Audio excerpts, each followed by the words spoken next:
Infertility বা বন্ধ্যাত্ব একটি জটিল স্বাস্থ্য সমস্যা, যার জন্য পুরুষ এবং মহিলা উভয়ই দায়ী হতে পারেন।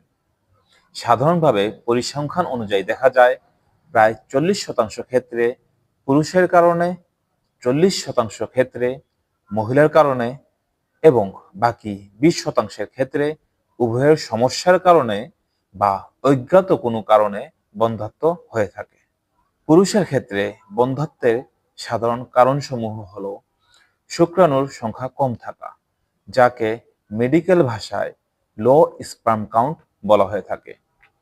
দ্বিতীয়ত, শুক্রাণুর গুণগত মান খারাপ হওয়া, যাকে পোর স্পার্ম মোটিলিটি অ্যান্ড মরফোলজি বলা হয়। 3. হরমোনজনিত সমস্যা। 4. সেক্সুয়াল ইনফেকশন বা যৌন সংক্রমণ। 5.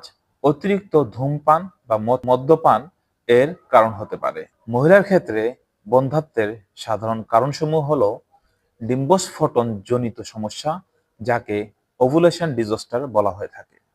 2. পলিসিস্টিক ওভারি সিনড্রোম বা PCOS। 3. জরায়ু বা ডিম্বনালীজনিত সমস্যা। 4. এন্ডোমেট্রিওসিস। 5. ওজনজনিত সমস্যা, অর্থাৎ অতিরিক্ত ওজন বা অতিরিক্ত কম ওজন থাকা। অতএব বলা যেতে পারে বন্ধ্যাত্বের জন্য শুধু পুরুষ বা শুধু মহিলাকে দায়ী করা সমীচীন নয়।